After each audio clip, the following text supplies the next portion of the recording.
اولاد کی جو آداب اور مینرز کے اعتبار سے، مینرز آف لائف اور ایٹیکیٹس آف لائف جو ہیں، آداب زندگی جو ہیں، اس حوالے سے بھی تربیت ہو۔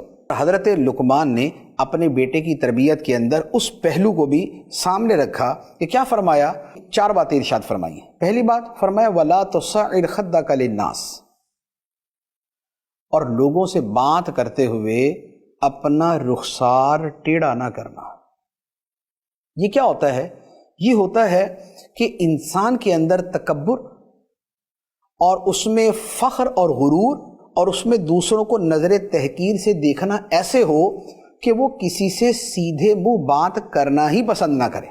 امیر آئے گا تو اچھے انداز میں مل لے گا، غریب آئے گا تو اس کی شکل دیکھنا بھی پسند نہیں کرے۔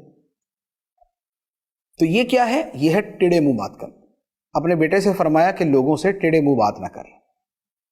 اب یہ کس بات کی تربیت ہے؟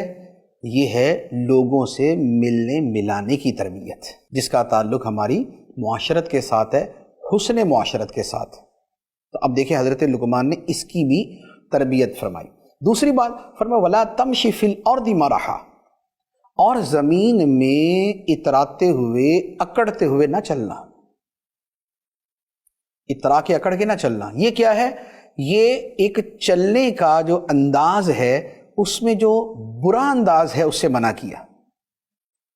اس کا مطلب یہ کہ اچھے انداز کی رہنمائی کی۔ تو اب لوگوں سے بات کیسے کرنی ہے وہ، اور اپنے چلنے کے اندر اپنی چال اور انداز کیسا رکھنا ہے، یہ اس کا بیان ہو گیا۔ تیسری بات جو ارشاد فرمائی وہ فرمایا وَاقْصِدْ فِي مَشْيِكَ، اور اپنی چال کے اندر درمیانی چال چلنا۔ چلنے کے اندر ایک انداز جو ہے وہ یہ نہ ہو کہ اتنی تیزی کے ساتھ چلو کہ لوگ سمجھے پتہ نہیں کون سی مصیبت پڑ گئی یا بھاگا ہی جا رہا ہے، اور ہر بندہ متوجہ ہو جائے، اور نہ ایسا ہلکا چلو کہ لوگ سمجھے کہ پتہ نہیں بیچارہ صدا کا بیمار ہے، ایسا بھی نہ ہو۔ وَاقْصِدْ فِي مَشْيِكَ، اور اپنے چلنے میں اعتدال والی درمیانی چال چلو۔ تو یہ بھی کیا ہے؟ یہ بھی یہ جسے کہیں کہ انداز وہ جو دکھنے میں خوبصورت لگے۔ جو اس کے پیچھے تربیت کی بات ہے وہ یہ ہے کہ وہ طریقہ کہ جو دکھنے میں خوبصورت لگے۔ جیسے انسان لباس کے اندر خوبصورتی کو اور جمال کو پسند کرتا ہے تو اپنی چال کے اندر بھی جمال کو پسند کرے۔ تیسری بات۔ چوتھی بات جو معاشرتی اعتبار سے بیان فرمائی وہ فرمایا وَغْضُضْ مِنْ صَوْتِكَ، اور اپنی آواز کو ذرا آہستہ رکھنا، آہستہ رکھنا۔ چیخنا چلانا، زور زور سے بولنا یہ نہیں۔ کیوں؟ اس لیے کہ زور سے اور چیخ کے بولنا جو ہے یہ انسان کا کام تھوڑی ہے، یہ تو جانور کا کام ہے۔ سب سے اونچی جو ہے وہ چیخ چیخ کے گلی محلوں کے اندر آواز کس کی آتی ہے؟ گدھے کی آتی ہے۔ تو اب اس میں جو ہمارے ہاں آپ دیکھ لیں، ہماری گلی محلوں میں جو ہوتا ہے کہ رات کو جو ہے وہ 2 بجے بھی آ کے اس طرح باتیں کر رہے ہوتے ہیں جیسے اپنے ڈرائنگ روم میں بیٹھے ہوئے یا بیڈ روم کے اندر بیٹھے ہوئے، اور آئیں گے جائیں گے تو چیختے چلاتے، ایک دوسرے کو آواز دیں گے تو ایسے کہ کان پھاڑا آواز۔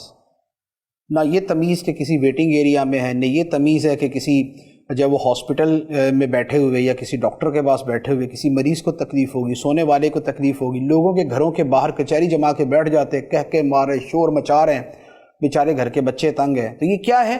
فرمایا کہ یہ تو گدھوں والی حرکت ہے۔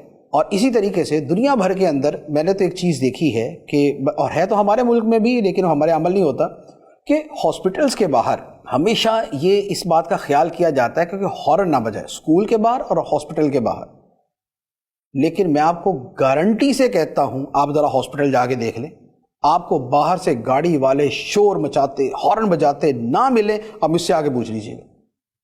اور یہی حال اسکولوں کا ہوگا، اندر بچے پڑھ رہے ہیں، باہر ہارن پہ ہارن بج رہے ہیں۔ تو یہ کیا ہے؟ وہی ہے وہ جو ان انکر الاصوات، بدترین آواز گدھے کی آواز ہے۔